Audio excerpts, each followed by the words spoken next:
You knew it was going to happen. Here's the first story we have for you. I have to pull this one up. I heard this. So it's a tweet from End Wokeness. Ana Navarro goes full election denier on CNN. This you have to hear to believe, but of course you'll believe it. Here we go. I told you he was going to win bigly. But listen, Wait. I'm sorry. She said he's going to win bigly. Trump actually made that word a thing. Anyway, let's play it again. I told you he was going to win bigly. But listen, Ron DeSantis barely won in 2018 by 35,000 votes by the skin of his teeth against a black, progressive, little-known mayor from Tallahassee, Florida. Yesterday, he won by 20 percentage points. Why? Because he gamed the system. Because he turned Florida into an unlevel playing field. They changed election laws, making it harder to vote by mail. They paraded a bunch of people, black people, that they arrested for voting fraud, and paraded them in front of national media.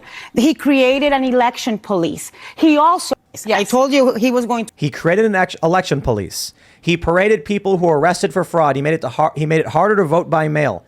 They call that cheating. It's kind of crazy to me when I first heard this, because she's basically saying, like, if you stop people from committing fraud, Republicans will win. I'm like, is that the message you were going for? Because that's what she said. That's crazy. Essentially. I mean, after 2000, Florida decided to invest a lot of their money into voting because there was a big problem there in 2000. And this year they banned mail-in ballots. They banned ballot harvesting. They have voter ID laws, and they also created a police force, which I think was pretty interesting. But when we look at Florida, they were able to count 99% of their votes by midnight. They were able to do a quick and effective job at it, unlike Arizona, unlike a lot of other states that can't even count votes. So I think it's pretty fair to say that what they did in Florida was right. I think they made sure that people were voting who they were voting for, and made sure that there wasn't any kind of theft or any kind of shenanigans going on. And I think that's one of the reasons why DeSantis had such a big victory. And someone needs to tell those ladies there's a whole bunch of people trying to escape the blue states, that the policies they vote on made them need to escape to Florida in this vote for DeSantis. You ever look and see just how many influencers have now gone to Florida? All of them. Dave Rubin's in Miami now. Luke was there, but we snatched him back. I'm gonna come back eventually, I think. We'll see. But look at all, I mean, and, forget the fact that, Anna Paulina Luna, she won her district, but you've got so many folks that are there now. And again, if you look at what did he win by against Gillum? Like 1.8%. And now this was a massive blowout. So you see, 20 points. see the interpretation that I take away from Ana Navarro is this. What they're not looking at is the fact that Ron DeSantis put in policies that actually worked, made the state free, made the state great. People liked it. There were a lot of people who didn't like Ron DeSantis to begin with, maybe didn't vote for him 4 years ago. But this time they said, you know what, this guy, he's done it right. Let's put him back in. He barely won last time. Exactly. He won by, 30,000 votes? Barely. It was an extremely close race. And now, how much did he win by? What is it, 1.1 million votes? 1.5. Yeah. 1.5 million votes. That's a lot of votes. Trump didn't like it. No, obviously. Ron DeSantis. He was angry at that. Ron DeSantis flipped Tampa and Miami. These Huge. I mean, it's apocalyptic for the Democrats in the state. To turn a city to a Republican majority is just insane. Yeah. That's amazing. No, that's the thing. As Texans, we get frustrated with Greg Abbott because Greg Abbott often gets lumped in as a good conservative governor, and he's not. He waits to see what Ron DeSantis does. Well, the difference between him and Ron DeSantis is Ron DeSantis does it, and then 5 days later has a press conference about it and talks about how he's already curb stomped everybody down and it's working. And then you got a Greg Abbott who's like putting his finger in the air to see which way the wind's blowing and putting a poll out there, and he says, "Oh, we're going to do that too, aren't we bold?" And then he never does anything. Well, Exactly. Did you hear Ron DeSantis?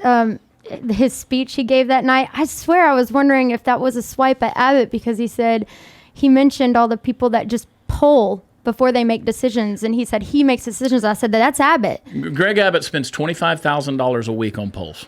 Yeah. He doesn't make a single decision without polling. Wow. You can't trust a politician like that, and you can't trust a politician at all, in my opinion and my perspective. But we saw this also during COVID, specifically with Ron DeSantis making a lot of the bigger moves that were criticized by the corporate media, and then only later on, if DeSantis was able to survive the storm, did Texas implement those same kind of policies. And 100%. I think COVID is the biggest thing that a lot of people are paying attention to, and that's what really sets him aside from Donald Trump, that had the opposite approach of what Ron DeSantis did. And when Donald Trump Trump was criticizing Sweden because they didn't lock down, Florida was not locking down as well. Well, all you got to do is look at this, the busing the illegals to these cities, okay? All you got to look at it as a microcosm of everything else. So Greg Abbott was doing that. He was sending them to Washington, D.C., sending them to New York City. And again, I've never approved of let's take illegals deeper into the interior of the country. That becomes a problem. But he was doing that to try to make a point. He was doing it over and over again. And Ron DeSantis sends 48 illegals to Martha's Vineyard. And over a course of, 36 hours, makes all the headlines, all the news, because he sent them strategically to the right place. It wasn't New York. It wasn't Washington, D.C., where they could just blend in and, quote, assimilate. No, Martha's Vineyard, where he knew they were going to stand out more than anybody else. And it was effective. It was effective. It got more people talking about it. It was the ultimate troll using human beings, which is an unfortunate situation, but look at the attention it garnered. Yeah, it was unfortunate because Martha's Vineyard was bigoted and kicked them out. That's did. why it was unfortunate. And stood there with their... And then they still patted themselves on the back for handing out blankets or something. Gave them a Pop-Tart and said, Here, they gave adios, amigos. Bye-bye. They gave him a $50 gift card. When Joe Biden was trafficking, was flying around these kids, and he probably still is. They kept lying and saying it wasn't happening. Then video comes out of Westchester, New York, where this guy's like, if the American people found out what we were doing. Then you get video coming out of, I think it was Tennessee, where they're like, yep, the Biden administration is flying these illegal immigrant children into various parts of this country. Then you had that statement from that sheriff in Ohio where he said ICE would be like, hey, can you hold these guys temporarily for us while we're processing? They go, yeah, for sure. And then they ghost them, just leaving them there in Ohio. All of that was okay. Ron DeSantis sends one time 48 people, and it was the apocalypse. It was it. Yep. And listen, if you go down, anybody that's a denier of that, and again, for those who don't know, I ran in the primary against Greg Abbott. I ran in the Republican primary against Greg Abbott for governor of Texas. All right, I have no political clout, no desire to be a politician, but if everybody thought it was a joke, they thought it was a publicity stunt. 19 months later, they knew I was serious. We did what we did. And it was an educational thing. We got people involved in the primary that had never been involved before. You go down to McAllen, Texas. You go down, you stand in the airport, and you look around. You will literally see hundreds of illegals walking around with the manila envelope on the outside of it, printed in English, says, I do not speak English. I need you to help me get to my gate. You don't know what's inside of the papers or the envelope other than papers that say we have a ticket to go wherever we want to go in the country. It's happening. They're moving them all over the country. Look at that right there. Oh. I mean, and if you listen, my friend Weston Martinez that ran for land commissioner, he carries in his pocket a pile of those IDs. Is this one of these cards right here? He carries a pile of them in his pocket at any given time, and they're all Haitians that are coming through the southern border. They were displaced after the hurricane or the earthquake. That's a fake ID that was left here by Lord Miles Rutledge. Wow. On his travels. He was on the border. He said, "There's tons of them." He had a stack of them. He was like, "Here, I'll leave this one." Yeah. You can go down to the Rio Grande River. I mean, you will find there's stacks of those. That's what he said. Yeah.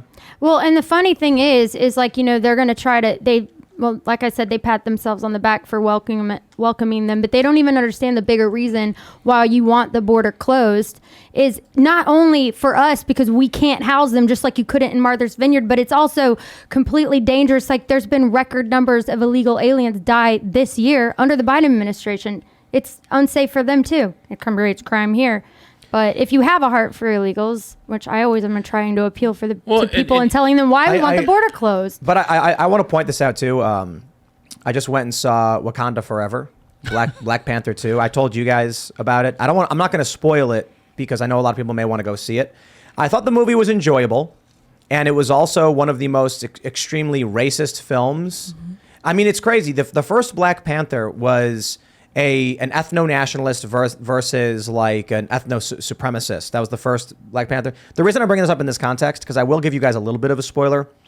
The movie was basically like, I don't want to spoil too much, but it was an extreme racist stereotype about Mexican illegal immigrants. And that's the funny thing. When you were telling me, I thought it was going to be like blacks against white or dominant paradigm kind of thing.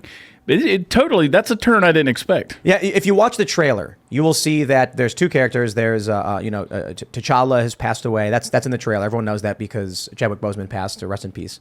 And in the movie, you have Wakanda, this African nation, and then Namor, who is another Marvel character, is basically a Mexican guy. He's Yucatan Mayan, so they have a lot of Mexican, heritage and symbols and stuff.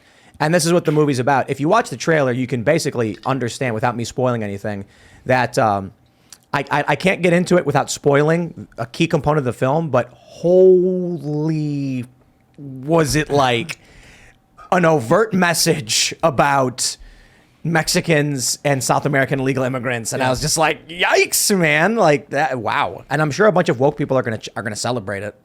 Oh, for sure. But I just had to bring it up because I just saw it and it's like on my mind. I wish I could spoil it. It'd be so good, but I can't. I was like shocked when you told me.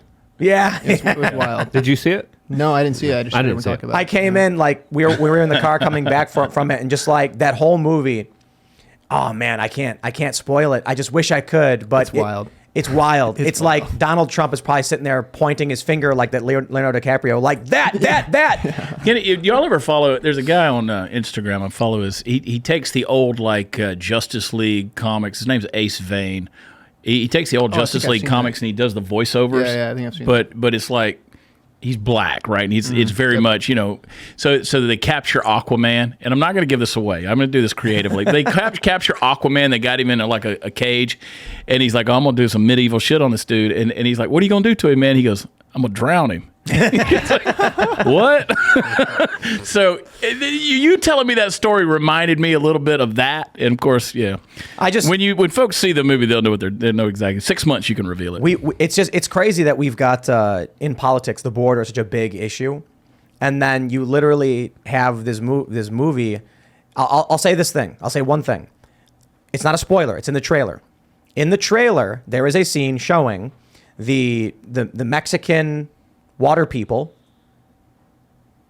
entering Wakanda, and so you get the point. I'm not spoiling. That's in the trailer. That's in the almost trailer. enough, yeah. But like the ending was just like they may as well have come out and just started spitting racial slurs. I was just like, it's funny though. I bring it up just because it's such a big political issue, and like woke people have been celebrating Black Panther, like the first movie, as this like great triumph of diversity or whatever. And I'm like, it's just one of.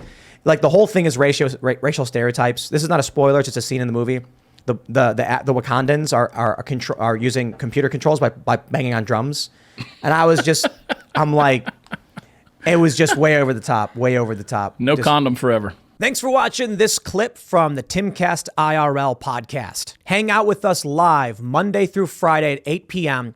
and become a member over at timcast.com for uncensored, members-only shows exclusive.